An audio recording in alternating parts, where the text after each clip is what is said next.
Thank you, Mr. Speaker. Mr. Speaker, honorable senators, my colleague, for the record, my name is Wajiko Thiongo. I will commence the closing argument, then my two colleagues will come thereafter. Honorable senators, our point of departure is the sequence of events as prescribed under Section 33 of the County Governments Act. And definitely, as we sit here, it's not in dispute that the County Assembly has the jurisdiction, the first jurisdiction or the first instance in moving a motion for the impeachment of the governor. However, Mr. Speaker, in doing so, they must do so within the confines of the law and the edicts of the Constitution. They must adhere in the very least to Article 10, the principles and values of governance, and must do so within the provisions of Article 181. Therefore, before this House can admit this motion, it must then be satisfied, as we raised in our preliminary objection, that the threshold of the 2/3 majority of the Assembly was met. But in determining this question, serious issues have been raised on what transpired in the Assembly on that day, Mr. Speaker. Several clips, videos have been played in this House on what transpired. Is that for the first time, the Kericho County Assembly introduced electronic voting system. The MCAs had never been trained about this system. It has not been controverted by our colleagues from the side of the Assembly. It's also in addition that it is on the floor of that motion that the Speaker of the Assembly informed the MCAs that now the electronic voting system had been deployed. From the ICT officer of the Assembly, Mr. Alfred Mutai, Mr. Speaker, when that question was put to him, he admitted that the system was deployed 2 days before. The MCAs had not been given an opportunity to interact with the system, create their own passwords, so that the vote which they are going to cast is going to be linked to a particular MCA. This goes to the verifiability of that particular vote. It is not about the numbers at this point. It's about the process within which that election was undertaken. Because an election is not just an event, it's a process, Mr. Speaker. It can also be seen from those clips which have been played in this House that there was a division in the Assembly. And when there is a division, the standing order requires that a roll call vote is taken on that issue. The issue was raised by one Gabriela, who has been called as a witness before this House, and was supported by 17 others, making a total of 18. And it is at that point, the standing order number 79, honorable senators, that required the Speaker to direct a roll call vote to be undertaken on that issue, Mr. Speaker. However, the Speaker of the Assembly instead went on to declare that the voting was going to proceed electronically.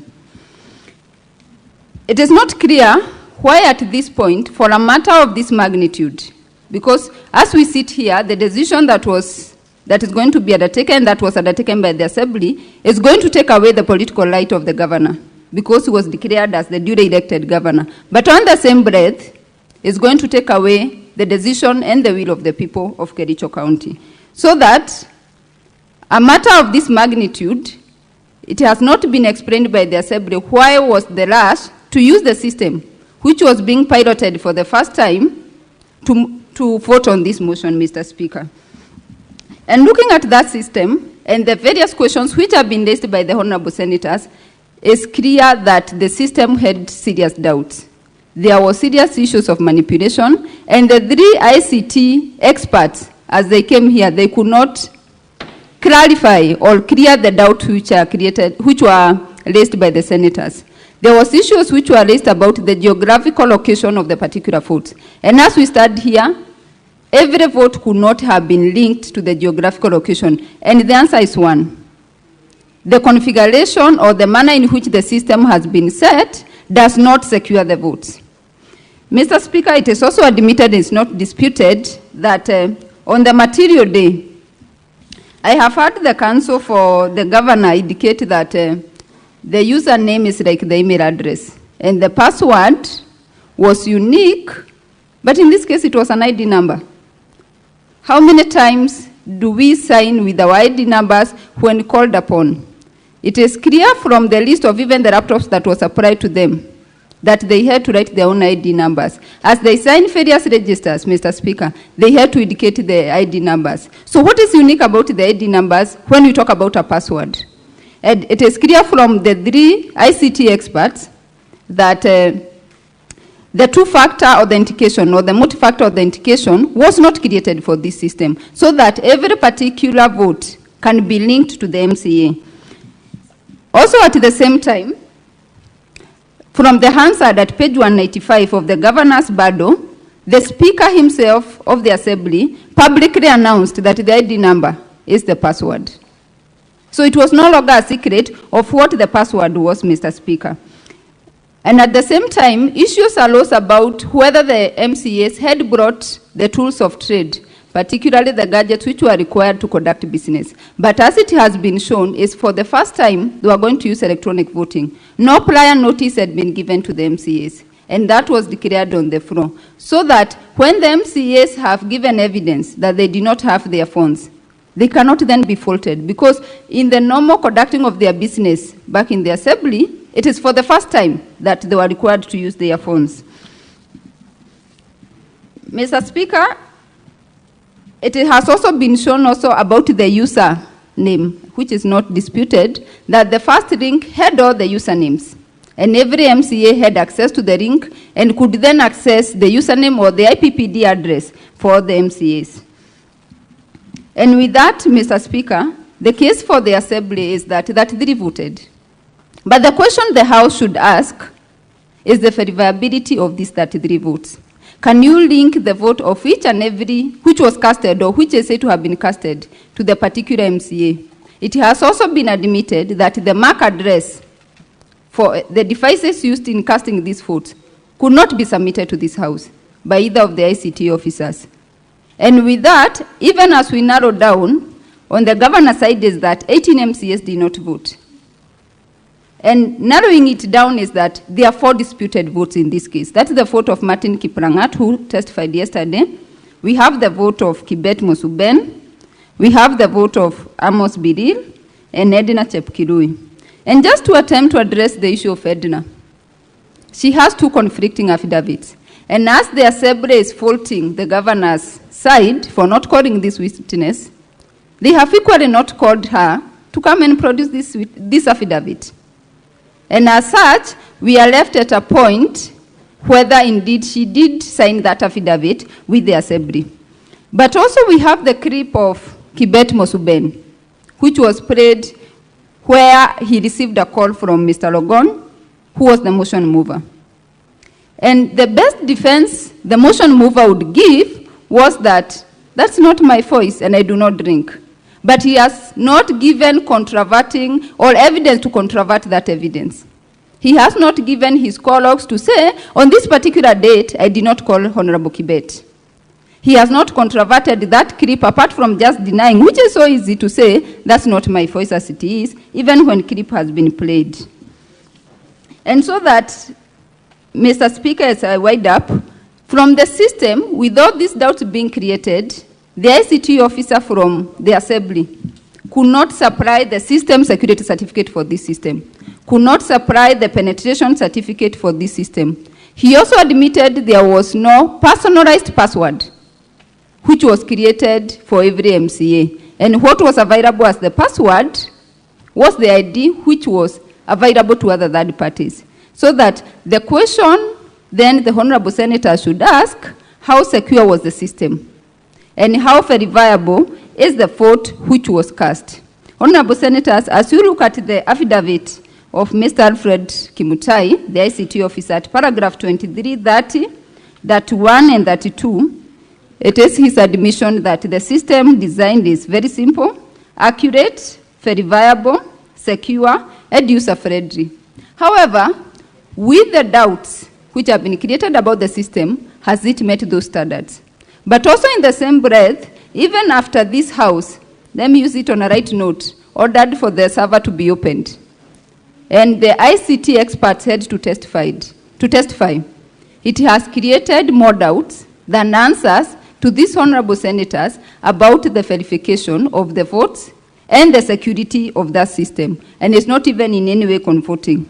But if that doubt then is there, and the verifiability of the vote cannot be proven, the integrity of the system cannot be proven, it cannot then be said the 2/3 threshold was met. And it is thus our submission, Mr. Speaker, that the jurisdiction of this House has then been prematurely been invoked in this case. And the charges and the motion by the Assembly should not be admitted. Thank you. We can have my senior pick it up from there.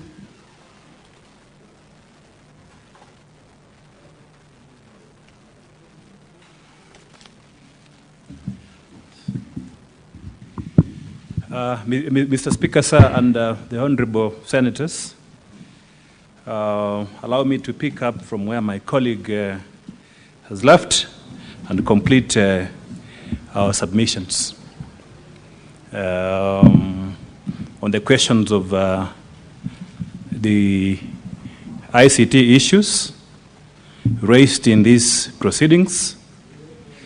And simultaneously, when addressing that question, I'll be principally making submissions on our preliminary objection. The question of threshold, and the most important thing is whether we have information before this House on whether 33 MCAs actually voted to, of necessity, provide the basis for this House to make a decision. Allow me to first of all say that as lawyers, we are not experts in IT. Throughout these proceedings, myself, it's been a learning experience, and up to now, I can say without contradicting myself that I know where the problem is, and I know then in terms of the decision on what went wrong, the vulnerabilities of the system, the missing gaps, the information which is required for purposes of making submissions before this Senate. And it is important to just highlight as a way of reaction to what the learned Ongoya said with respect to lawyers providing evidence. That is not true. This is a house of record. It's a house of evidence. What happened, Mr. Speaker, Madam Speaker, what happened is that the County Assembly created what we call a demo website. A demo website 2 days ago. And that demo website, for us who are participating in this impeachment process, based on the information which was available by the County Assembly in Volume 4A, and that is where I'm going to focus my submissions on. Based on the information available, publicly available, and that's one of the issues which we have demonstrated here as a major vulnerability of this process on the aspect of verifiability, accuracy, and authenticity of the system, confidentiality and data protection, which has a heavy constitutional implication. So one of the, if you look at page 1 of volume 1, volume 4A, if you look at page 1 of volume 4A, there is information which I accessed and which was accessible to anyone at the County Assembly and all the MCAs at that time. The information is the IPPD numbers of the MCAs. That was the username which was supposed to be used to access this site, and that has been confirmed by the testimony of all the expert witnesses here. And the three of them, from the County Assembly, County Executive, and Office of the Governor, and the expert witness from the Senate. Then this system, how do you access it? You access it using an ID number. Again, from the ICT policy and the best practices in software development, we have been told that it is not a proper security safeguard to access such a system with an ID number. So what happened is that the county assembly 2 days ago created a demo website. So with this information that is easily available, it was then possible for anyone to key in and access that system.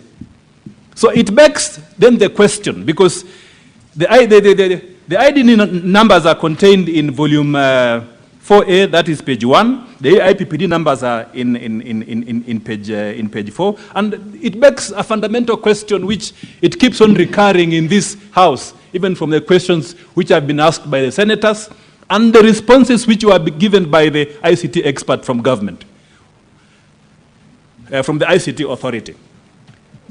This information, we request the Senate to take judicial notice of the information contained in an IPPD number. Who else can access that information within a county government setup? Payroll staff in the county government, county assembly can definitely access the payroll number for the MCS. The persons who created this system, the IT administrator, and evidence has been laid here, clear, express, and unequivocal, that a link was sent to the administrator of this system. So you also had access to this system.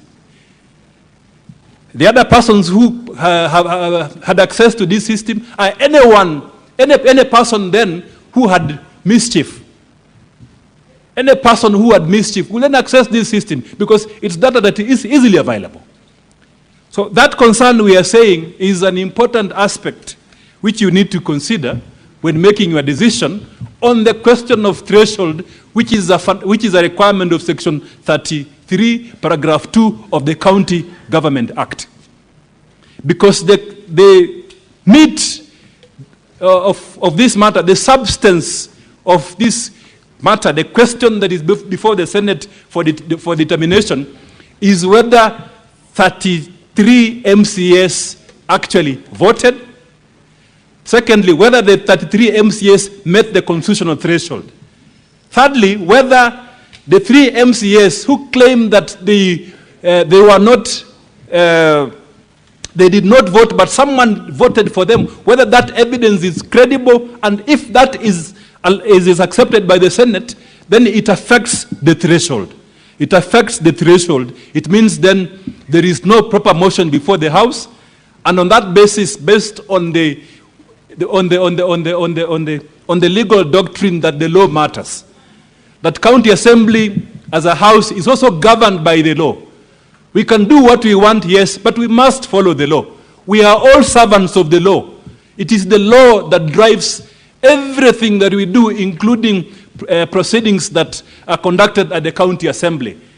So that in this case, the Senate has a duty and an obligation to verify the authenticity of the 3 votes, because they will bring down the threshold, and then it means, and based on the ruling which was issued by the Speaker yesterday, that when voting on that question, if you believe that the 3 MCS, including Honorable Trump, did not vote, and remember, these MCS have come to the House. They have come here and told you by their word of mouth that I, Honorable so-and-so, I did not vote on this motion. And there are 3 of them. And their testimony is consistent with what transpired in the House. The question that you'll be left with is, do you believe these MCS who said that they did not vote so that you can make a decision on the threshold? Or do you believe a computer-generated information which has so many doubts to the extent that the entire House is asking questions? The question which this House is asking, and which all the senators have observed are asking, is really fundamental. We cannot put this down there. We are not downplaying the allegations against the governor. We have responded to them. But what we are saying is that, did these 3 MCAs vote? What does the evidence tell us? Let's look at the evidence. Where is the evidence? If you look at, Mr. Speaker, the evidence is contained in volume 4A. Evidence has been laid here by experts, all of them, that when you vote When you vote using a gadget such as a computer, which is internet enabled, when you vote using a laptop or a tablet or a desktop, there are unique codes that identifies that gadget in the system. This code is known as